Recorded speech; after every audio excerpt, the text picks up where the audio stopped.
Bueno, ya estamos con Adolfo Sturzenegger para analizar las principales noticias económicas de estos últimos días. ¿Qué tal, Adolfo? ¿Cómo andás? Muy bien, gracias. Gracias por venir, tanto tiempo que no venías.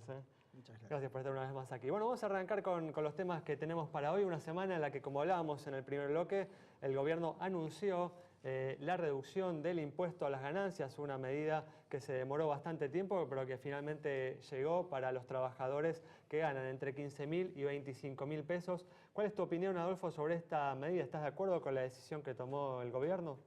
No, yo diría que sí, porque como comentaste vos en algún bloque anterior, en alguna medida significa una rebaja en el gravamen tan fuerte que tiene hoy ganancias sobre las remuneraciones salariales. De cualquier manera, no está claro, digamos, cuáles van a ser los efectos, si realmente va a haber equidad a lo largo de toda la escala salarial o no, cosa que hay alguna discusión al respecto. Pero de cualquier manera los gremios no lo han interpretado bien al cambio. No sé si será porque los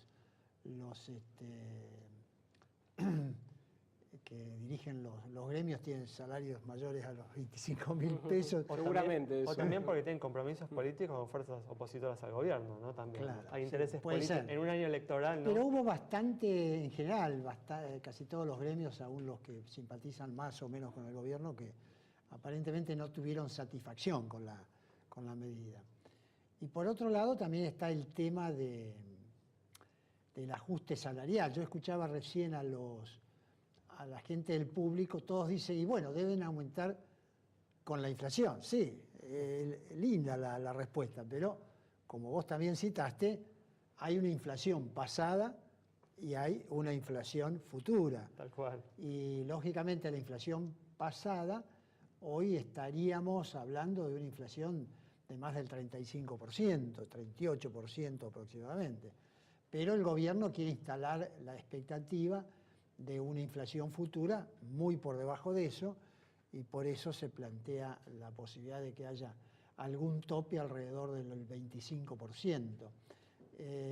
Yo coincido con lo que vos dijiste, como el tema, porque la coyuntura económica se está rigiendo casi con exclusividad absoluta por factores electorales.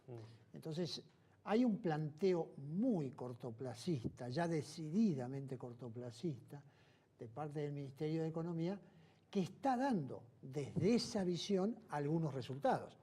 Digamos, alrededor del tercer trimestre del 2014, las señales de una tendencia recesiva en la economía eran muy fuertes. Sí. Sin embargo, hoy, conocidos los datos del primer trimestre de este año, claramente se han debilitado fuertemente las tendencias recesivas, y en eso ha jugado esencialmente la desaceleración de la tasa de inflación, que claramente es un hecho, y por eso tenemos dos inflaciones. El ancla cambiaria, ¿no?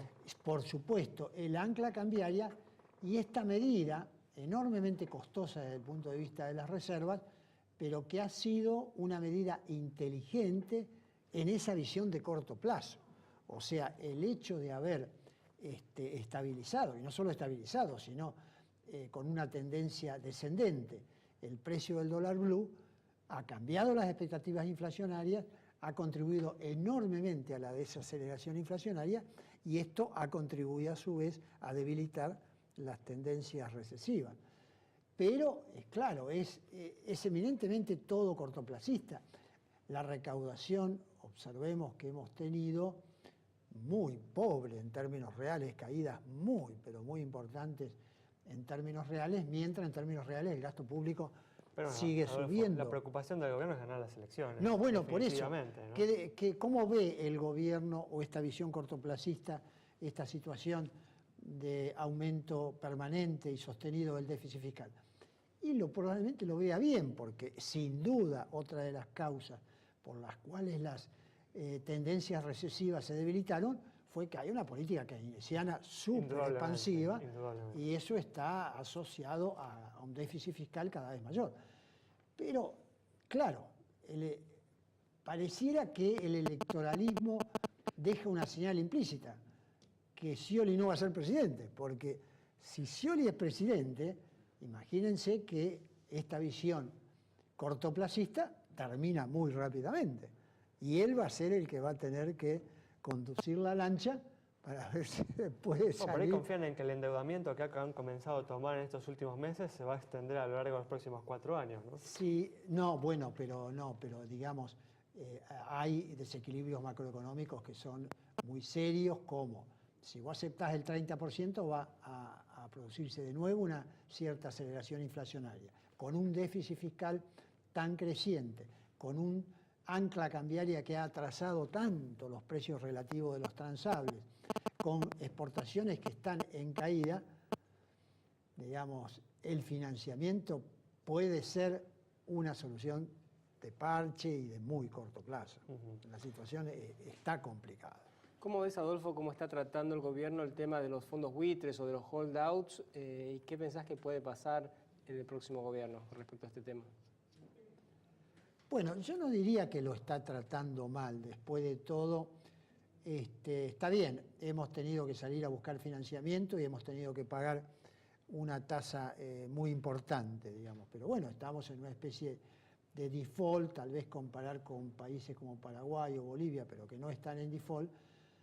Pero indudablemente que el próximo gobierno es probable que tampoco pueda ser sostenible, digamos, la situación y, digamos, las relaciones con los tribunales de Estados Unidos, con los holdouts, y necesariamente sea Scioli el presidente, o sea, otro el presidente, va a tener que existir algún cambio en esa política de financiamiento externo y particularmente del arreglo con los holdouts. ¿Y te parece que de llegar a un acuerdo con los holdouts, la tasa de interés, que recordemos está cerca del 9%, ¿no? Más del doble de lo que pagan los países similares de la región, bajaría o hay un riesgo argentino, digamos, implícito por algunas otras razones, que es muy difícil que la Argentina pueda volver a endeudarse al 3 o 4%, que no pasa hace décadas?